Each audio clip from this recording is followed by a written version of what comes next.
और बात ये भी है कि अगर कोरिया में कोई बंदा रहता है और उसके साथ कोई मेडिकल का मसला है और वो अपनी फैमिली बुलाना चाहता है, वो अगर पाकिस्तान में इस्लामाबाद में या कराची में किसी भी एम्बेसी में अप्लाई करता है तो उससे ये एडवांटेज है कि उन लोगों को वो वीज़ा मिल सकता है।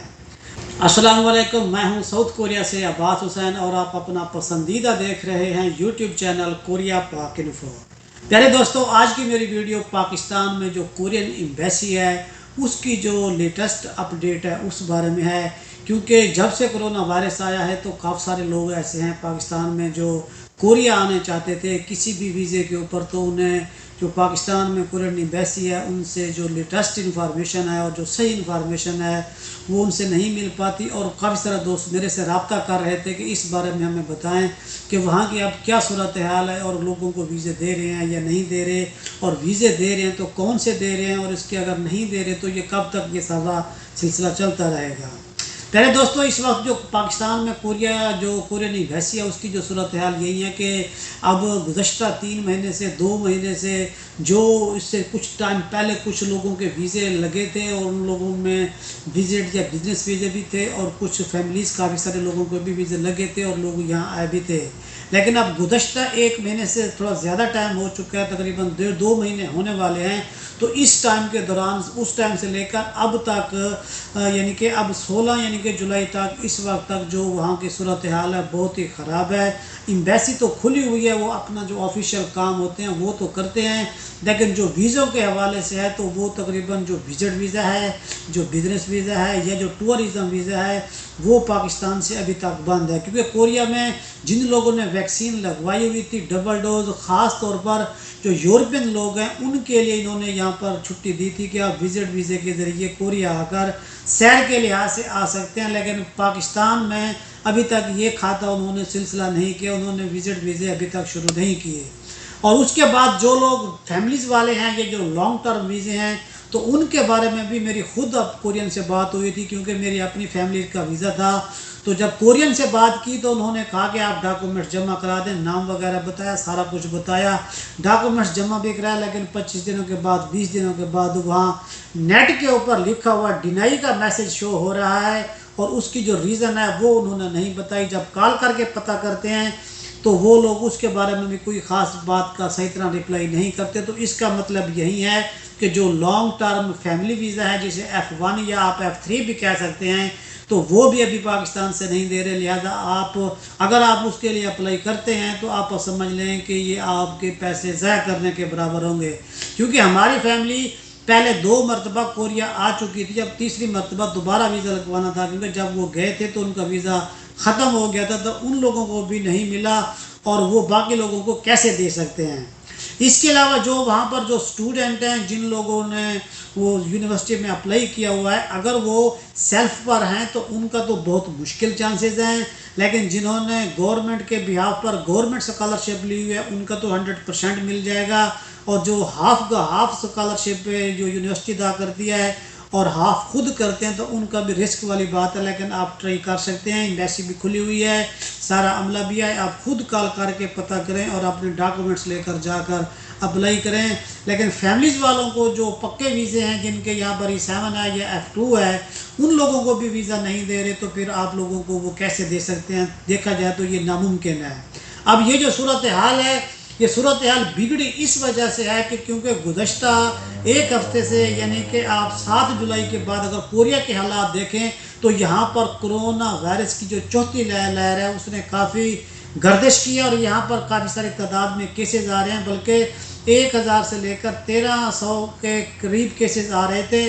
और गुज़श्ता यानी कि आज 17 तारीख है, तो 14 से लेकर 17 के दरमियान 3 दिन के अंदर ये कोरिया में टॉप के केसेस आए हैं। यानी कि 1615 केसेस आए हैं, फिर 1600 आए हैं, फिर 1500 कुछ केसेस आए हैं। इस तरह यानी कि जो केसेस की तादाद है वो आहिस्ता आहिस्ता बढ़ती जा रही है। तो उसके पेश नज़र इन्होंने काफ़ी सारे लोगों के सोशल डिस्टेंशन की भी पाबंदी लगाई है। और इसी सूरत हाल को देखकर पाकिस्तान में जो कोरियन एम्बेसी है, तो हमें भी यही उम्मीद थी कि हमारे भी वीज़े लग जाएंगे, लेकिन उन्होंने जो वीज़े थे बग़ैर किसी रीज़न के यही बता दिया है कि आप लोगों के वीज़े जो है वो नहीं लग सकते। अब इसमें लॉन्ग टर्म देख लें, ये जो शॉर्ट टर्म जो वेटिंग में बैठे हैं, लिहाजा आप अपने पैसा ज़ाया करने वाली बात है। डॉक्यूमेंट जो बनाए हुए हैं अभी तक यहीं रखें। जब ये थोड़ा से महीने के बाद, 2 के बाद जैसे हालात बेहतर होंगे तो आप यहाँ जाकर आप ये खुद अप्लाई करेंगे तो फिर आपके कुछ चांसेस वगैरह हैं। जबकि इन सारी बातों का वो नेट के ऊपर भी कोई शो नहीं करते जिसमें पता चल सके कि इसके साथ जो मेन रीज़न है वो है क्या। जब बात करते हैं तो बाद औक़ात कॉल अटेंड होती है और बाद औक़ात नहीं होती है। अब इसके बरअक्स जिन लोगों ने जमा कागज़ कराए हुए हैं, ख़ास तौर पर जो फैमिलीज़ वाले हैं और उनका डिनाई आ रहा है, उसके कोई रीज़न नहीं बता रहे, तो हमारा तो मशवरा यही है, मेरा मशवरा यही है कि आप अभी कागज़ रहने दें। महीना 2 महीने हो सकता है, जब ये हालात बेहतर हो जाएं तो उन्हीं कागज़ को दोबारा वो रिन्यू में डालकर कुछ उसके बाद वो कुछ जाने के चांसेस दे सकते हैं। और इसके अलावा जो लोग अभी चाहते हैं कि हम दोबारा अप्लाई कब करें, तो उनके लिए जो एम्बेसी का रूल होता है, तकरीबन जहाँ सुनने में आया वो यही है कि जब आपका वीज़ा एक दफ़ा रिजेक्ट हो जाता है, जब आपने अप्लाई किया होता है, तो उस अप्लाई करने के 3 महीने के बाद आप दोबारा किसी भी वीज़ा है तो आप दोबारा अप्लाई कर सकते हैं और दोबारा आप अप्लाई करने के अहल भी होते हैं। इसके अलावा अगर कराची की सूरत हाल देखी जाए तो ये दोनों में काफ़ी डिफरेंस नज़र आता है। जो कराची की सूरत हाल है वहाँ पर लॉन्ग टर्म वीज़ा या फैमिलीज़ वीज़ा जो भी आप अप्लाई करना चाहें वो कर सकते हैं। मेरी खुद उनसे बात हुई थी। और उसके अलावा जो स्टूडेंट हैं, जो स्पेशल तौर पर जिन्हें स्कॉलरशिप मिली हुई है गवर्नमेंट की तरफ से, तो वो भी वहाँ पे करेंगे तो उन्हें भी 100% वीज़ा मिलने के चांसेस हैं। और इसके अलावा जो शॉर्ट टर्म है, जैसे विजिट हो गया, बिजनेस हो गया या टूरिज़्म हो गया, तो वो भी वहाँ से नहीं दे रहे। हाँ, इसमें एक और बात ये भी है कि अगर कोरिया में कोई बंदा रहता है और उसके साथ कोई मेडिकल का मसला है और वो अपनी फैमिली बुलाना चाहता है, वो अगर पाकिस्तान में इस्लामाबाद में या कराची में किसी भी एम्बेसी में अप्लाई करता है तो उससे ये एडवांटेज है कि उन लोगों को वो वीज़ा मिल सकता है। और इसके अलावा जो बाकी जो लोग हैं, जितने भी वीज़े वाले हैं या जो भी लोग हैं, चाहे ईंधन वर्कर्स हैं या जो दूसरे लोग हैं, अभी तक तरीका सारे का सारा प्रोसेस जो का तू रुका हुआ है। तो इसके अलावा आपको कोई भी बंदा बात बताता है, उस बात की मुकम्मल तहकीक करते हुए आप खुद भी ट्राई किया करें। ये आपके पास कराची एम्बेसी का नंबर भी आ रहा है, तो आप वहाँ पर सुबह पाकिस्तानी टाइम पर 9 से 10 बजे तक कॉल करें तो आपकी बात हो सकती है। और इसके अलावा आपने इस्लामाबाद में जो कोरियन एम्बेसी है वहाँ पर बात करनी है, जो 80 नंबर है और 83 नंबर है, इससे डायल करेंगे तो ये डायल करने के बाद आगे लिंक में या जो आगे एक्सटेंशन नंबर है उसमें 215 या 217 मिलाएंगे तो आपको पाकिस्तानी से बात होगी।